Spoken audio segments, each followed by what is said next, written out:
ছাত্র আন্দোলনে উত্তাল ধর্মনগর সরকারি ডিগ্রি কলেজে। ছাত্রছাত্রীরা কলেজের বিভিন্ন দাবি পূরণের জন্য দীর্ঘদিন থেকে কলেজের অধ্যক্ষ ডক্টর গৌতম দাসের কাছে অভিযোগপত্র জমা দেয়, কিন্তু কোনো কাজ হয়নি। তাই আজ তারা বাধ্য হয়ে কলেজের মূল ফটকে তালা ঝুলিয়ে বিক্ষোভ প্রকাশ করে।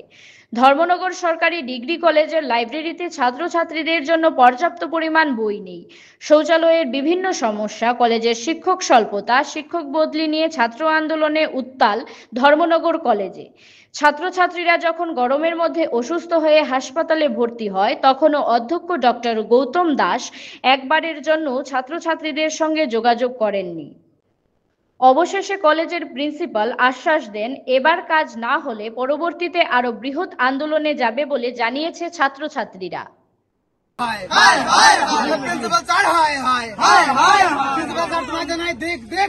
কি হয়েছে আর কি নিয়ে প্রোটেস্টটা যদি বিস্তারিতভাবে একটু বলো। আপনারা অবগত আছেন, আমাদের ধর্মনগর ডিগ্রি কলেজে বহুদিনের অনেক সমস্যার সম্মুখীন আমরা হয়েছি। আমাদের ধর্মনগর ডিগ্রি কলেজের যে টয়লেটের ব্যবস্থা এতই নিম্নমানের, আমাদের কলেজের কোনো ছাত্রী বোন সেই টয়লেটে গিয়ে টয়লেট করতে পারে না। তার কারণ সেখানে পানীয় জলের কোনো ব্যবস্থা নেই। এরকম আমাদের যে লাইব্রেরি রয়েছে কলেজের, সেই লাইব্রেরিতে পর্যাপ্ত পরিমাণ বই না থাকার কারণে অনেক বোনেরা আছে যারা বইয়ের অভাবে পড়াশোনা করতে পারছে না। তাই আমাদের লাইব্রেরিতে যাতে পর্যাপ্ত পরিমাণে বই রাখা হয়। তৎসঙ্গে আপনারা সবাই অবগত আছেন, আমাদের ধর্মনগর কলেজ ত্রিপুরা রাজ্যের মধ্যে দ্বিতীয় বৃহত্তর কলেজ। সেই কলেজে পলিটিক্যাল সায়েন্স ডিপার্টমেন্টে প্রায় 2000-এরও বেশি ছাত্র সংখ্যা রয়েছে।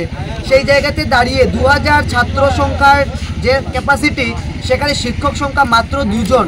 এইভাবে কি একটি ডিপার্টমেন্ট পরিচালনা করা যায়? সেই জায়গাতে দাঁড়িয়ে একজন গুরুত্বপূর্ণ শিক্ষক ডক্টর সত্যজিৎ স্যারকে আজকে রিলিজ করার কথা। যদি স্যারকে ট্রান্সফার করা হয়, আমাদের ধর্মনগর কলেজের পলিটিক্যাল সায়েন্সের যে পরিকাঠামোটা আরও নিম্নমানের হয়ে যাবে। আমরা কোনো ট্রান্সফারের বিরোধিতা করছি না, সরকারের নিয়ম নিষ্ঠা অনুসারে ট্রান্সফার হতে পারে, তবে তার মানে এইটা নয় আমাদের কলেজের পলিটিক্যাল সায়েন্স সাবজেক্টকে নিম্ন করে, আমাদের সাবজেক্টকে বন্ধ করে স্যারকে ট্রান্সফার করা হবে। যদি স্যারকে ট্রান্সফার করতে হয়, তাহলে আমাদের ধর্মনগর ডিগ্রি কলেজে পর্যাপ্ত পরিমাণে শিক্ষক দিতে হবে, তারপরেই আমরা সেই ট্রান্সফার মেনে নেব। তৎসঙ্গে আপনারা সবাই অবগত আছেন, ত্রিপুরা শিক্ষা ব্যবস্থাতে বলা হয়েছে 50 জন বা 60 জন স্টুডেন্টের পরিপ্রেক্ষিতে একজন শিক্ষক হওয়া প্রয়োজন। সেই জায়গাতে দাঁড়িয়ে আমাদের ধর্মনগর কলেজে 500 জন স্টুডেন্টের পরিপ্রেক্ষিতে একজন শিক্ষক রয়েছে। এইভাবে কি একটি ডিপার্টমেন্ট পরিচালনা করা যায়? তার জন্য আজ আমরা ধর্মনগর কলেজের সকল ছাত্রছাত্রী এখানে একত্রিত হয়েছে এবং প্রোটেস্ট করেছি। এবং আপনারা দেখছেন কলেজ বন্ধ করা আছে। যতক্ষণ না পর্যন্ত আমাদের সেই দাবি রাখা হচ্ছে, এই দাবি মানা না হবে, ততক্ষণ আমাদের এই আন্দোলন চলবে। আমরা কখনোই চাইনি বিদ্যালয়কে বন্ধ করে, বিশ্ববিদ্যালয়কে বন্ধ করে, কলেজকে বন্ধ করে কোনো প্রোটেস্ট করা হবে।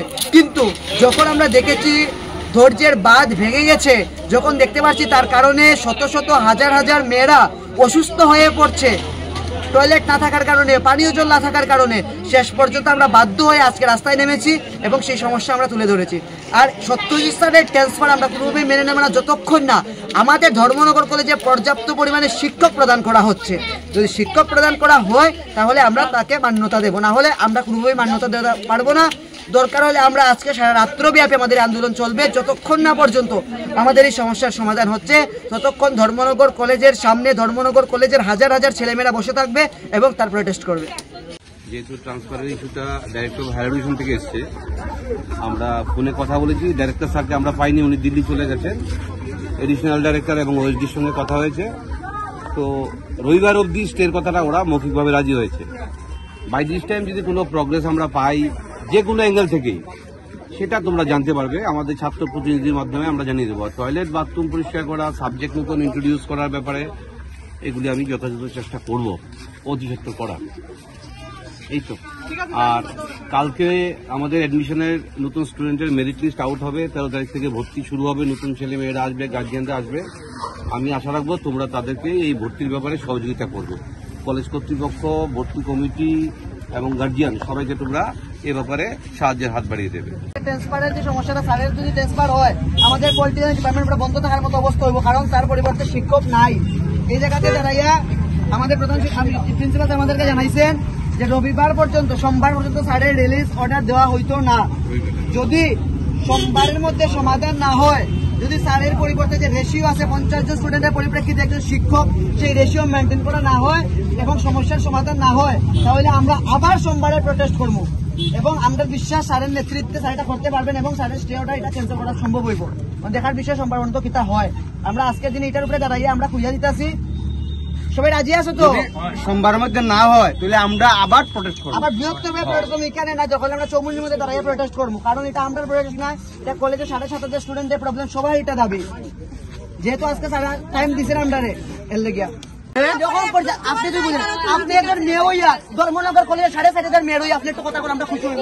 4,500 মেয়ে নানান ঢুকের সম্মুখীন হয়, পেচ্ছাপ না করতে পারলে কিতা হয় আপনারা জানেন, ডাক্তার কনসাল্ট করেন। তখন আমি প্রেগনেন্ট আসলাম, 8 মাস পরীক্ষা দেওয়া চাইছি, আমি পরীক্ষা দিতে পারছি, অর্ধেক পরীক্ষা দিয়ে বাইরে বাড়ি গেছি।